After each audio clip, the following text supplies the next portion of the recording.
Hello and welcome to another episode of the JBR Play podcast. I'm your host John, and tonight I'm joined by Ben. Hello. And Ben. Where's the other Ben? It's just us two. My split personality. Hello. We are alone.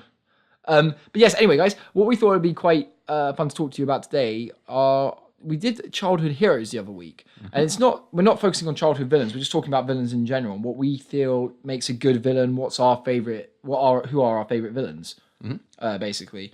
So yeah, we thought it'd just be a cool discussion. So what would you say to you makes a good villain?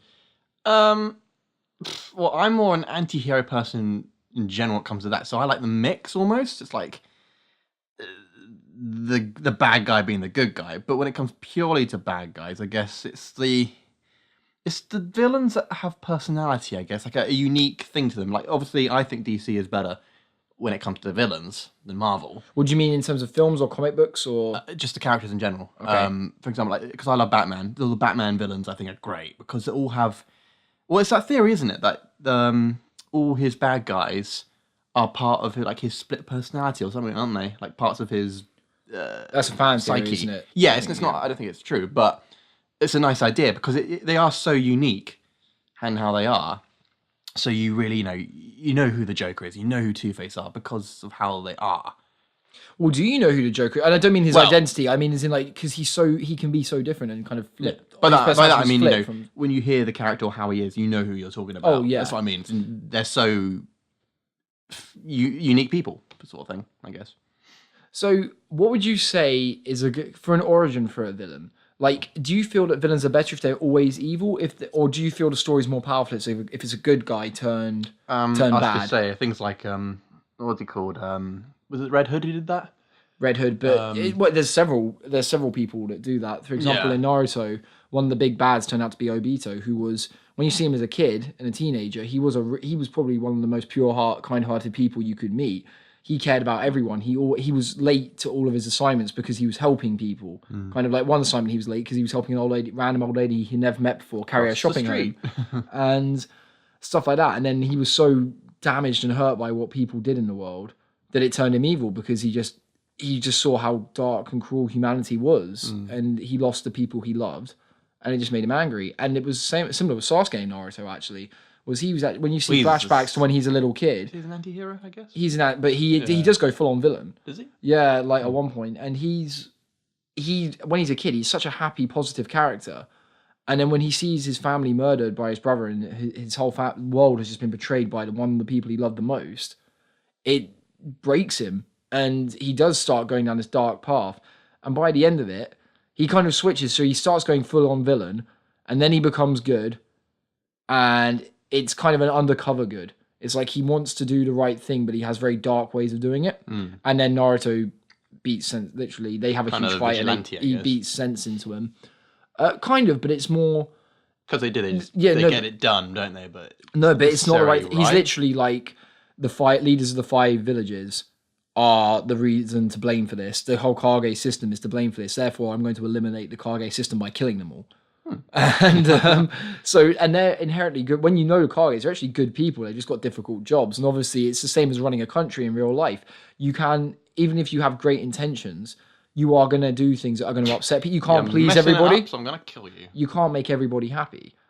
So I think you need to accept that even the most good people, the kind of most good positively intent people, will still do something to upset people because you can't make everybody happy. Yeah. And that's where you get some amazing stories for villains from that, when they started off good and they meant well, and they've just kind of been beaten by the world, and it's just turned them into this person full of hate. And I was just thinking the big bad guy, Darth Trump? Vader.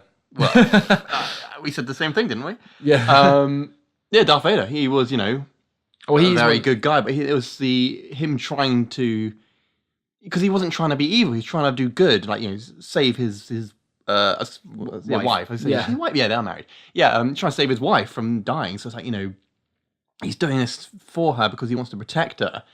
So he is, as you say, good intentions, just kind of gone. It's the whole theory, isn't it? I guess it's the whole concept of being too passionate can make you evil, turning down a dark path. Father Sith, isn't it? Yeah. Passion. But it is a true point, because a lot of these villains who are good and started off good and turned evil, a big thing for them is that it's normally to do with someone they love, and they're losing the one they love turns them not crazy, but kind of, like I said, breaks them on the inside of it, mentally fanatic, breaks them. Extreme, I guess. Yeah, It's you like- go to extremes to do what you feel you must, I guess. Going back to DC, do you remember the game Injustice? Like Yes. Superman loses Lois Yeah, Lane to the Joker, and then he there you go, becomes a another one, worldwide dictator because of the one he lost. It turns him into this crazy, like, I can make the world good by taking away everybody's freedom, kind of, and making the world a better place. But he's kind of a boring villain still, because It's Superman. it's Superman. Well, isn't like I haven't looked into it. I don't know if you have, but Injustice 2 is something to do with like evil Supergirl. Well, Batman and Supergirl, I think. Is it because Superman looks like he's helping her remember. in the trailer? I haven't looked into the story stuff for it, so I don't know. I just read about something to do with evil Supergirl. I was like, oh, okay. But then some villain, like everyone always says for Marvel, for example, Loki is, and I agree, Loki is a fantastic villain. He's But like their it's so one hard to. The thing that I think big makes hitter. him truly great is that sometimes he does these genuine good acts. You're like, wait, what's the purpose behind this nice thing you're doing? And I love that, because it kind of leaves you puzzled in a good way. He's not evil. That's his thing. He just wants to rule. Yeah, He's not like, I want to, destroy the world and, rip everything apart. I just want to rule Asgard. well, And he then, feels like he's the rightful ruler. He doesn't couldn't, could he? So that's why he tried to take over Earth. Yeah, But so he's not necessarily. Yeah, he's a bad guy, but he's not evil. just because you are a bad guy does not mean you are a bad Exactly. guy. But yeah, villains like that are really I love, because their motives are so unclear. Kind of like, their overall motive, but the reason why when they do good deeds, it's kind of an unclear. Then you're like, oh, why is he doing that? Why would they do that? What are you trying to get out of this? So that's always interesting. I do like some villains who start off genuinely evil and have always been evil. They can be entertaining villains, like the Joker. You can never imagine being a good guy beforehand, really. And there are other villains. I'm just trying to think now. I had one in my head and it's just gone. Who, like, for example, like Norman Osborn. You never really see the side of him where he was good. You can imagine he kind of like in the Sam Raimi films, they showed him as kind of a good guy, meaning well, and then kind of so driven by desperation that he was going to lose his company and everything. He took the serum to try and prove it worked, and then turned himself crazy. Yeah. But in the comics, from all the especially if you read the Ultimate Spider-Man comics, which I know aren't the originals, but they're the ones I grew up with, he always has been evil. Since the very first issue, he is evil. And he's a good villain, but I think that villains with a good start, the only thing that bugs me is that with a villain who started off good and goes evil, 99% of the time, you're very certain they're going to turn good by the end. It'll be you kind of know their fate. They're going to sacrifice themselves for the greater good. Yeah. Darth Vader, Obito in Naruto. I'm trying to think. Sasuke nearly did. And Vegeta, when he went evil against Boo in Dragon Ball Z, he then when he became good again, he blew himself up to try and... Vegeta he's an anti-hero, isn't he? Yeah, but he started villain. Yeah. And now he's like, he turned good. Yeah. But it's quite, what I mean? Like Anakin, you always kind of... With him, there was signs of hatred there from caring too much, which I thought was always interesting for... Like, I like the way they did his story. And especially now I'm watching the Clone Wars TV series, that is fleshing out his story so much more. Yeah. And you can see that he's not a bad guy. There's one episode where his Padawan got trapped, and so did another Jedi Master's Padawan get trapped. And they're going to die. And the Jedi is saying to Anakin, like, we have to accept that they're probably dead. And Anakin's like, no. And I actually agree with Anakin on this. She just seemed very... Yeah. She was like a normal human. That's it. He's just like... We got to help them because they're gonna die. And the Jedi was like, it's not that I don't. She's like, it's not that I want her to die. She's like, I'm just willing to let go of her if the time's right. She was like, can you say the same? Anakin was like, I was like, well, no. To be fair though, you're giving up very quickly. Yeah. You're giving up very easily to assume they're dead. It's like, yes, I can accept that, but now's not the time. Exactly. Yeah, you accept it after you try to save them. Surely, like you don't just go, I'm ready to let you die. It's okay. Bye. And then just like walk off and leave them. There was still it was a very quick turn of events, but you see things like that which show that he is a really good guy, but that I think the whole purpose behind that, the message was he cares too much. Yeah. And it obviously kind of foreshadowing his downfall with So Padme. is that what it's teaching you? Don't care too much about people. It's like, oh, it's an interesting message from Star Wars. Well, theoretically, it could be but I think the whole message from Star Wars for Anakin is loving someone too much can lead you down a dark path if you... Don't try and save people from death with superpowers. Yes. Don't get tricked by a Dark Lord into thinking you can stop death. Yeah. Don't go talking to creepy old men. so they can teach you stuff. Who befriended you since you were 9 years old. Yeah, I know. But you're saying about the Joker, how you couldn't see him as like a nice guy. Have you seen what's it called, The Killing Joke? No. They show his origin story in that, and he's a really nice sort of, he's a bit of like a I don't call him like a weedy sort of nerdy sort of guy. He's like trying to do like sort of stand up comedy, I think. And then I can't remember why he did. I think it was like to pay for something for his family. He goes on like a heist, just a heist, I guess, with these mafia guys. And then it's in a, what do you call it, the chemical factory that he used to work at. So they go to him saying, "Oh, you know the way around, da da da," and he puts on the Red Hood and becomes the Red Hood for that heist. And then that's when I think Batman jumps in to stop them, and he slips on the cloak or something and falls into the vat. And that's when he becomes a Joker. Cuckoo. But I think it's a lot of comic books, they have different origins for. Is that like the only? I don't know if that would be the only. I don't think it's the only one. That's the one I know of because of, The Killing Joke.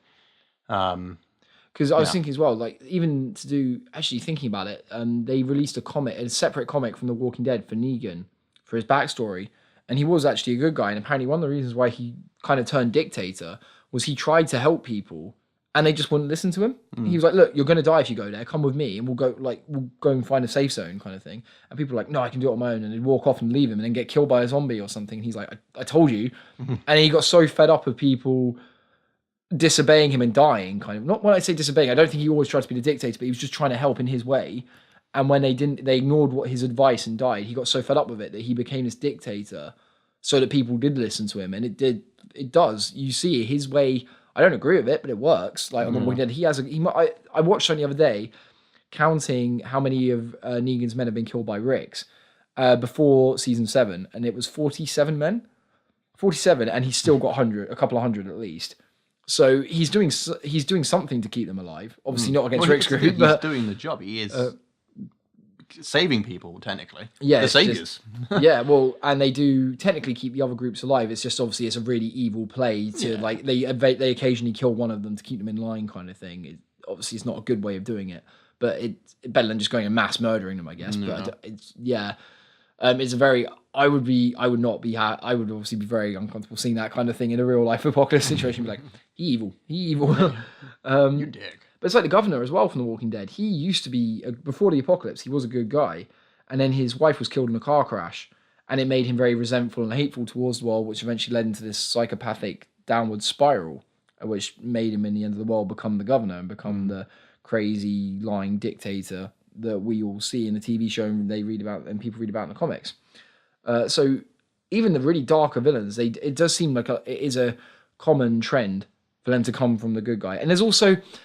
What was there's another type, it's very Shakespearean, of having the kind of the class clown as the villain. Like Jar Jar Binks is considered a villain because he's the kind of dopey idiot one who always plays around and fools around and no one expects him to be Oh, you mean the thing villain. when he like the twist, I guess. Yes, yeah, like the plot twist of, it was actually that jokey, daft idiot all along who's... It's like, I haven't actually seen Scream, but Scary Movie.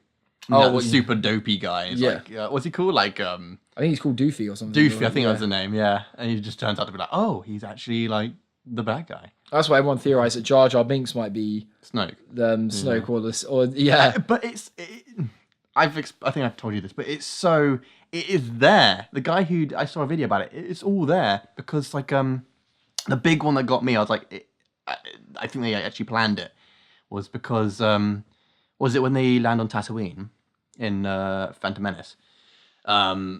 Captain Panaka says, when he's saying to the to Qui-Gon, saying the Queen's curious about the planet, she wants to, go with you. Jar Jar's mouth is moving at the exact same time, saying those words, mouthing the words, and he's an animation. They made him do that. It's not like, some actors do that, don't they? For some reason, they mouth each other's words. I don't know why. What's help them remember, I'm guessing, is sometimes they're not even looking at them. They just do it. I think that's probably why.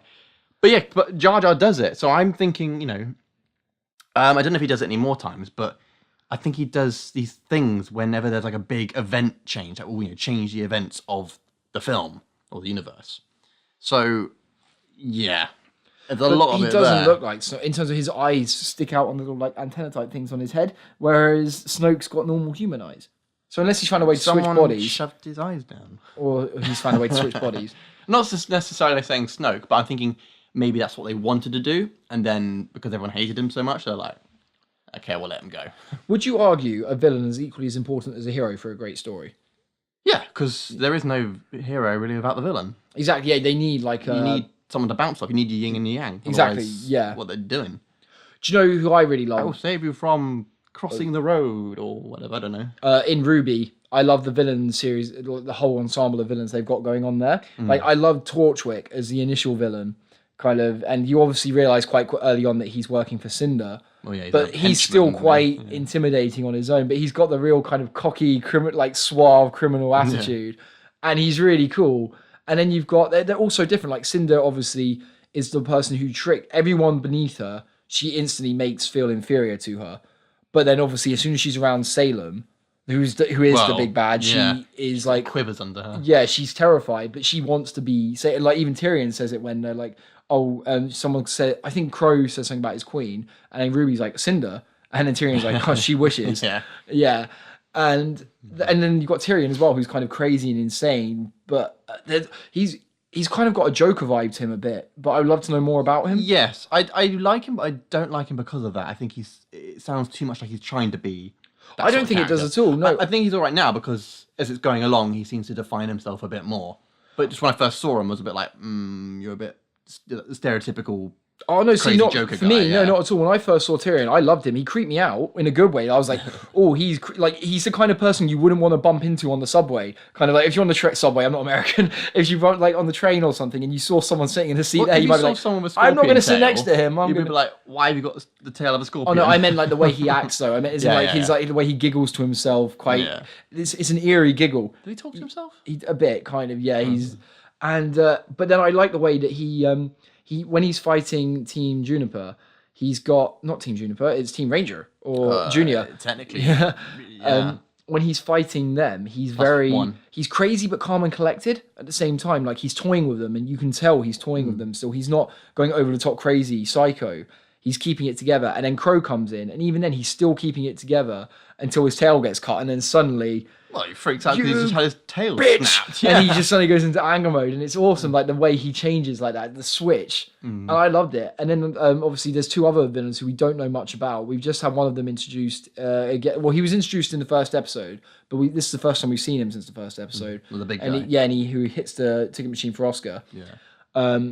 He interests me because he was being helpful there. I see. He's not like a nasty guy. He seems to be kind of like, sees a guy who needs something, gives him a quick hand, and sort of wanders off. He's kind of like the cool. I don't know if you call that the cool guy, bad guy. Like, he seems like the villain with reason, as in he's not harsh to anyone if it's not necessary. He will only what did he say? He said, "Don't let something so small get in your way, block your path." He seems kind of like a bit philosophical, almost a bit like, I guess like a believer in good and bad. I guess I don't know, something like that. Sort of like he's a thinker. I guess. Yeah. He has a very philosophical view on life. So they've got all of these great villains and different kind of villain personas there, which is great. And Mustache Man. He's curious as well. So, someone said someone was really hoping that Jeff would voice him. I heard.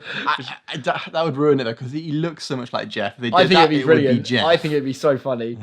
But yeah, they've got these great. They've got this great cast of villains now, and obviously you've still got like the henchmen like Emerald and Mercury, and they're great. I like the fact that as soon as I remember turning on Volume 3 when it first came out and hearing Sasuke's voice voicing Mercury, I was like, "That's Sasuke. I'm sure that is." I went on IMDb, checked that. I was like, "Yes, I'm even more now."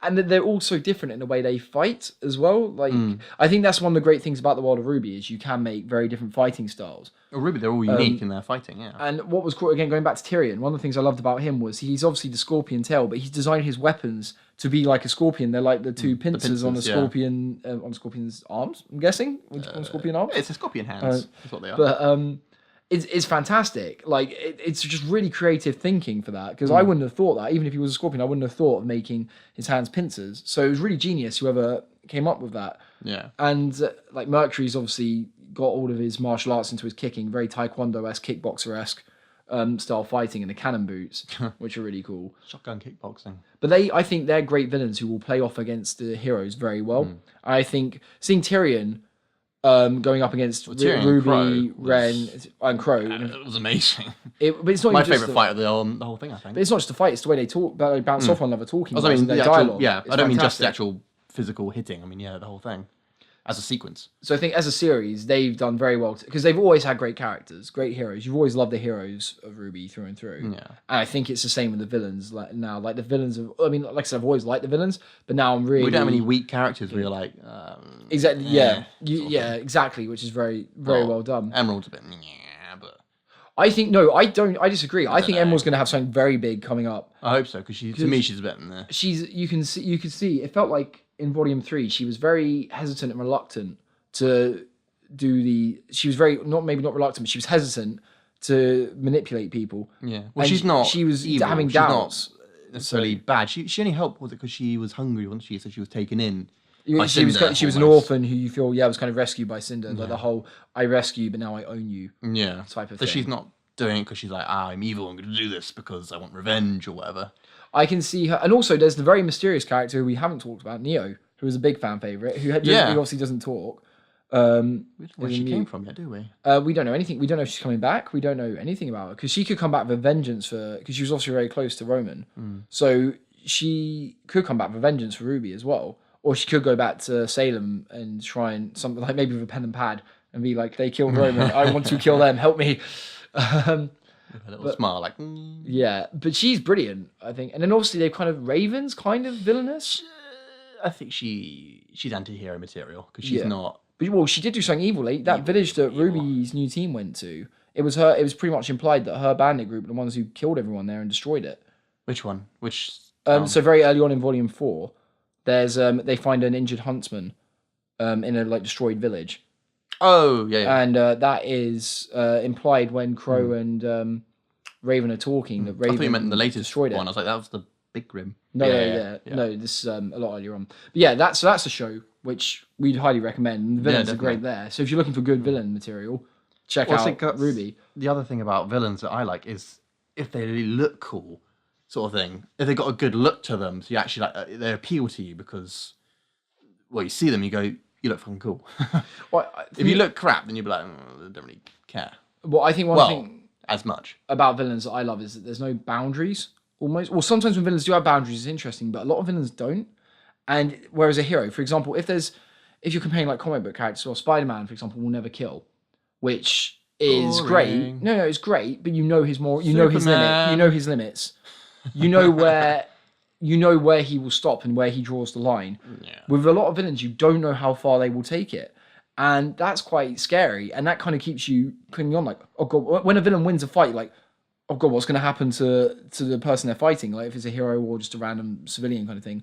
Because they're not safe. When a hero beats a villain, the villain's always safe. It's very rare that you get the heroes who go, I'm going to kill you now. Superman. Kind of. And Man of Steel. See, I really like that. I loved that. That they were afraid. They made Superman kill him. I thought that was such a powerful thing because it showed you could see in his face that he really didn't want to do it, but he knew he had no choice, and there was no kind of cheesy way out. There was no way of, in some films and books and comics, there's always that. Oh, I was going to have to kill him, but then conveniently 20 other people showed up and made him surrender kind of thing. Or when a hero's about to lose a fight and then suddenly huge reinforcements come in.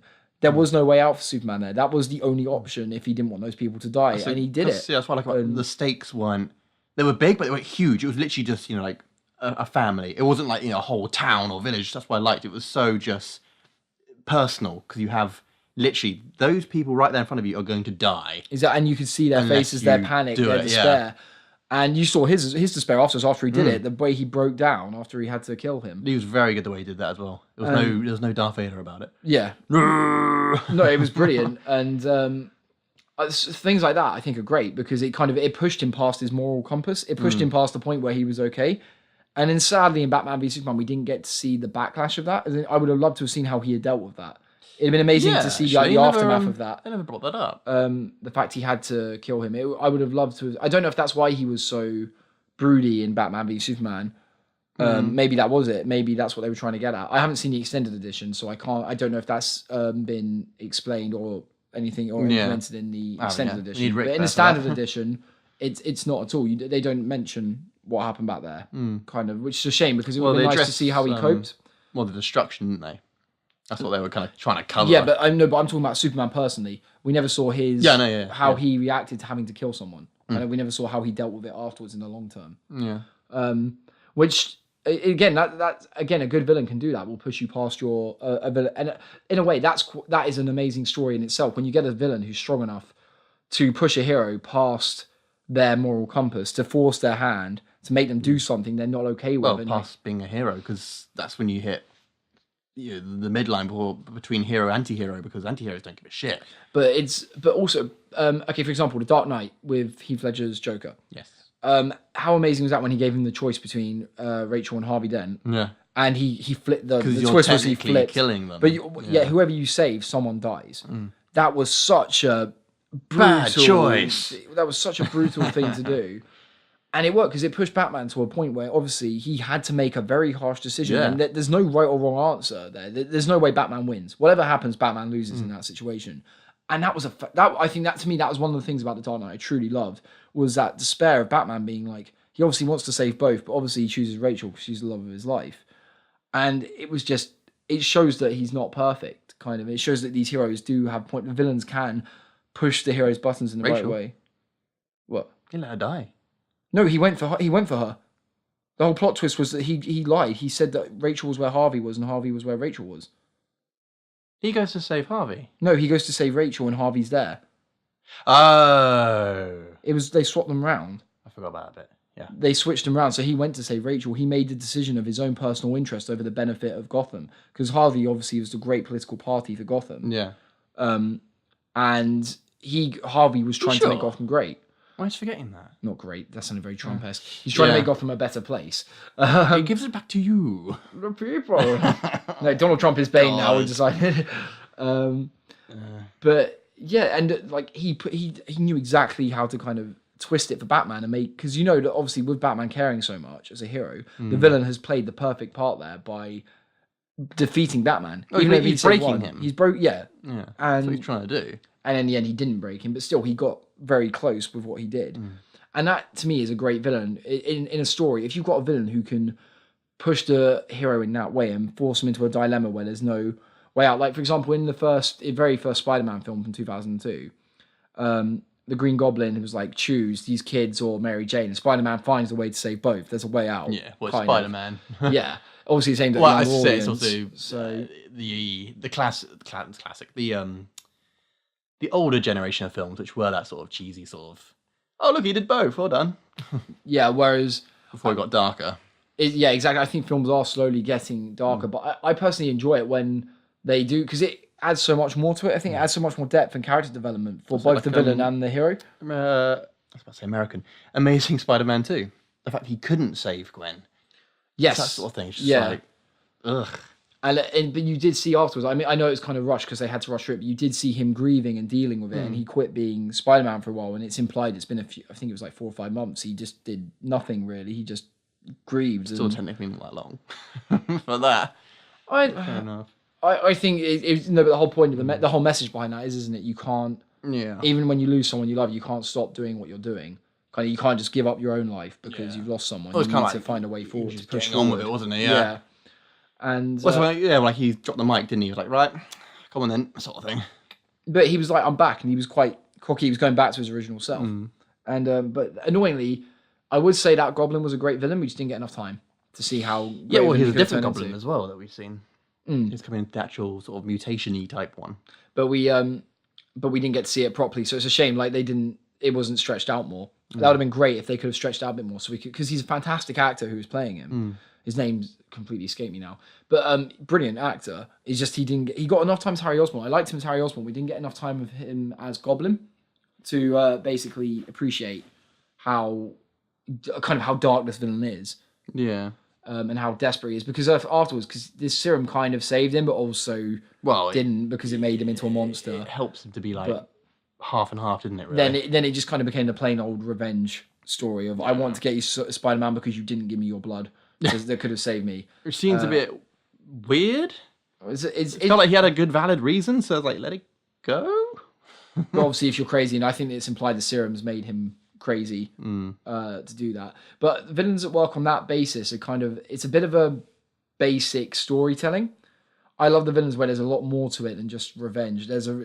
Or if it is revenge, it's not just against one specific person. Like the villains, again, it's normally like the heroes who have lost so much and then go down this dark path and they can't stop hating it. And they kind of, for example, like going back to Naruto again, the thing I love about Sasuke's story of when he went evil was that he got his revenge, he murdered his brother, and then he found out why his brother did what he did to his family. And instead of just giving up after that and being like, okay, it's done, he couldn't.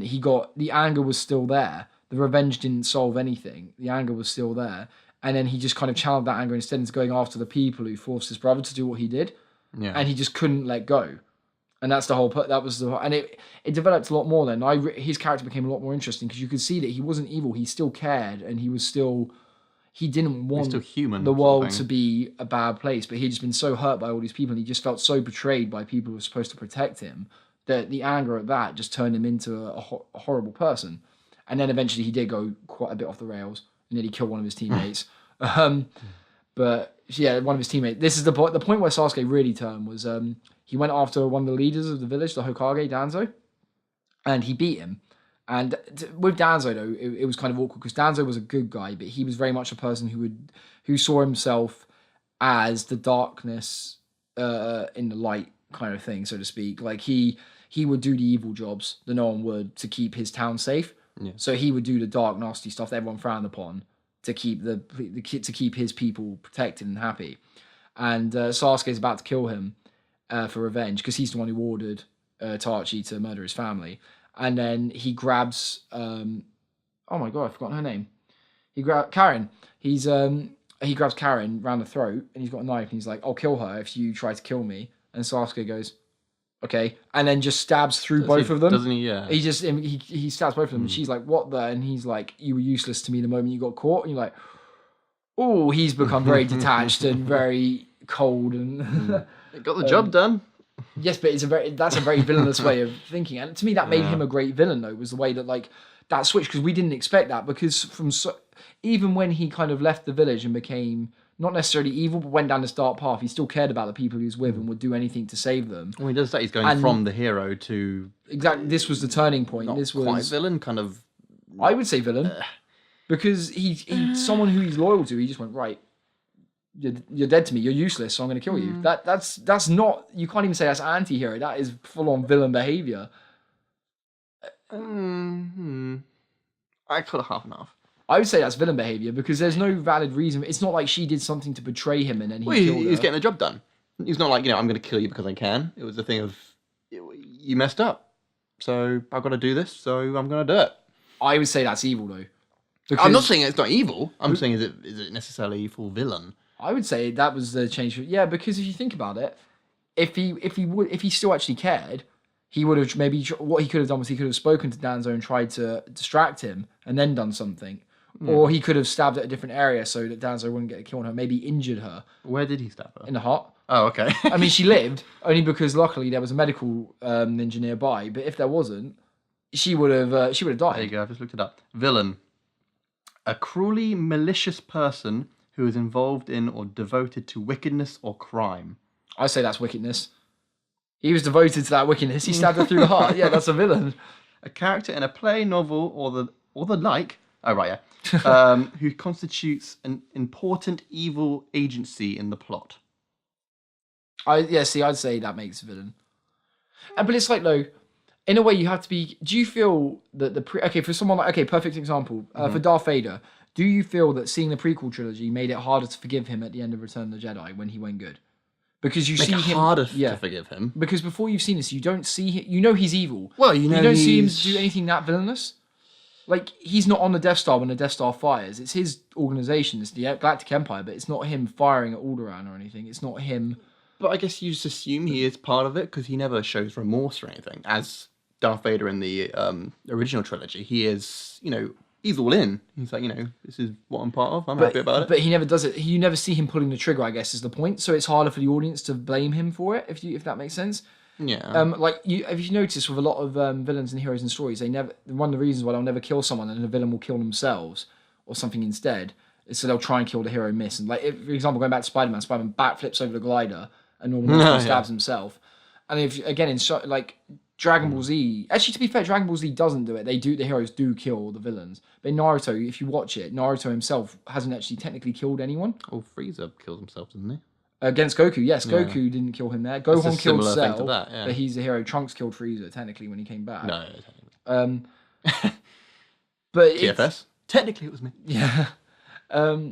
But they avoid doing that because then it's putting the blame on someone's going back to Darth Vader. I thought if I watched the original trilogy, I could be like, oh, he's good again now. But after seeing the prequels, where I saw him massacre a bunch of children in the name of Darth Sidious, who's going to teach him how to save Padme, he did flip a bit fast, didn't he? Yeah, and it fast and far as well. It wasn't like a little flip; it was a full-on turn. Yeah, he cut off Mace Windu's hand, and he's saying like, right, I will now do anything you ask of me. See, Mace Windu's hand bit, I kind of understand because he's so desperate to save Padme, and he also sees Mace Windu going for the kill, and he's like, crap, this guy can save her. He was just trying to stop him from killing Palpatine. Yeah, exactly. So that part makes sense, but it's after that he goes, I will do whatever you ask, and he's literally like, go and murder all the children who you've been helping raise. Yeah. Well, it makes sense a bit more like maybe because he did that, he's just seen what he's done. He's now a bit like, oh god, I'm in the deep end. But still, I agree with the children bit being a bit like, I'd still be like, what? I think that scene was. Why didn't you go do it? I don't think that was a smart choice to show Anakin murdering children because now, instantly to me, that makes him kind of hard to redeem him. It makes it very difficult for me to redeem him as a character myself as the audience, because seeing Vader go, oh yes, I threw Palpatine off into the Death Star and saved the world from the Empire. It's like, well, you killed the Emperor, yes, but the Empire is still going to go forward. There would be a replacement, but at the end of the day, you still massacred a few kids to try and save one person. I know you love that person, but you still murdered innocent children to save the life of someone. It's not. There's no balance. There's no justification. There's no justification to it. Which again is why the Clone Wars Anakin is so much better. Which, see, watching the Clone Wars, I can't imagine he would, even after he turned, I can imagine him saying to Palpatine, I'm not going to do it. Because his attitude in the Clone Wars is so, he's very down to earth and logical. Because that's where he takes, like you're saying about the earlier with the apprentice, he's less sort of the Jedi way and more like, well, this is this and this is this, so what are you doing sort of thing. He's much more, he makes sense and thinks about things. Well, this is why in Rebels, one thing that was really good, the end of season 2, Ahsoka confronts Vader. Ahsoka, by the way, this is spoilers. Ahsoka, if people haven't seen the Clone Wars, is Anakin's apprentice. And I'm not sure why, because I haven't got that far into the Clone Wars, but I know she leaves the Jedi Order. And she comes back in Rebels.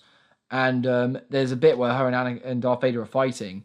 And she breaks his mask, part of his mask off, and you can just see one eye. I saw the picture from that, what's really cool is the way they do the voice. It's the Darth Vader voice kind of fused with the voice act from Anakin Skywalker from the Clone Wars voices they're talking. And you can see, though, there's this level of hesitation at first when he's talking to her, and she's like, I'm not going to leave you again. And then he pauses. He doesn't just say it straight away. He pauses, and you can see in his eye there's a bit of conflict, and he's like, then you will die. And then he goes in for the kill. And we don't know if she's dead or not. But what was... Because the way... Do you mind if I talk about why she left? Yes, bit. Can I mention a tiny bit? I think I know. Isn't it something to do with... I won't say exactly. Isn't it something to do with she gets accused of murder She's accused, yeah. And then basically they take her sabers off her, being like, you're out until we work this out. And then, it all works itself out, obviously. And then she's like, nah, I'm out. So I'm going to stay out. And then just goes, bye-bye. Yeah. Which is why I'm interested to see when she comes back. I haven't seen it yet. But see how she interacts with Vader, because, well, last time we saw each other, they're like, oh, buddies. Well, that's the thing. She's still very attached to him. And she's still good. Like, the thing is, she doesn't consider herself a Jedi, but she considers herself good, I think. She's like... She has, like, lightsabers, isn't she? Yeah. She is a good person. Like, she still helps Kanan and Ezra train. Like, she gives them advice and how to use the Force and stuff. And the thing that was really powerful was the way she was literally like, I'm not going to leave you again. She's like, I'm going to stay here with you this time, no matter what happens. And they're being trapped in this Sith temple. It's like all caving in. And then you see the hesitation on Anakin's voice where he's like, then you will die. Whereas where in the film, when it came to him murdering the children, you saw a look on his face, but it wasn't a look of hesitation. It was a look of anger. It was and he kind was of like, a look of like, right, here's a lightsaber. He's kind of like, fuck it. Yeah, kind of thing. I'm doing it. Yeah. He's kind of, you saw like he just given up. He's just like, I will just do anything I must now. And seeing that though, I don't think that's a sign of a good guy gone bad, gone good again. I don't think that. I think that could have been told, but I don't think that scene should have been shown, or I don't think it should have even been implied. I don't think making Anakin do that was a good thing because it's so out of character and it's such a, like you said, such a quick change. I don't feel that was a good villainous thing.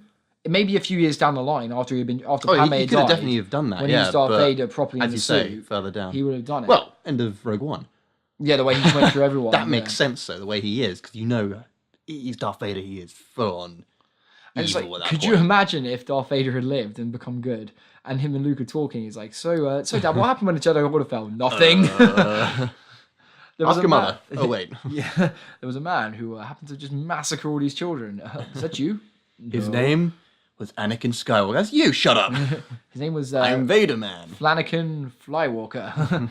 Sounds awfully similar, but yeah. See, and I do agree when heroes go bad, they maybe kill one person or something, and it's kind of unjustified. You can see the pain from beforehand doing it, but that was an extreme. I think that was taken too extreme to be believable and to be plausible for one person. Kind of, which is why I don't think that was a sign of a good villain. Well, no, Darth Vader is in the original trilogy. Darth Vader is an incredible. It's not the bad villain. It's technically bad storytelling almost, because as we say, it could definitely have happened. He could have done that. You could see him doing it, just not yet. Yeah. Just you needed to give him more. There needs to be more of a push, like actually losing Padme. Yeah. Like, because then he could be blaming it, like, if I'd done this sooner, like she could be alive, kind of thing. And then there's a bit more of a push to it. It's still not justified, but there's a bit more of a push behind his actions. I guess because at that point, when he's lost her, it's kind of a thing of, well, he's lost my life's over. Yeah, so exactly. This is the path I've got. I guess I might as well just go with it, because what else am I going to do? But what do you feel about villains who have the classic mishap of getting overconfident and I was dying? about to say, the one thing that makes a bad villain is when they talk too much. Yeah. Talking syndrome. Like Krennic, when he started doing that, I was like, what are you doing? And it makes sense you would ask, who are you? Because he wants to know who's, ripping his plans to pieces. But just ask her. She told you who he is, so shoot her. Yeah. Done. Sometimes it works. Stand there like a pleb. Some villains, when they're talking too much, but you can see why there's like another hero coming into play somewhere, and the villain's already aware of it, and they're like, if I just keep talking, they're going to think my guard's down. They use the kind of stereotypes to their advantage, and then they're like, surprise, I expected it all along. But yeah, it's kind of infuriating because it doesn't feel... It feels like it's a plot device. Exactly, yeah. Like, it feels like it's necessary. How am I going to get around It feels like, we don't know how to make them lose here. Now we've written our hero into a bad spot. We need to make the villain do something stupid. Let's make them talk too much, be overconfident. Or man mode it and do Star Wars Episode 7. Han Solo. Yeah, or just go through one of the heroes. Do it. Yeah.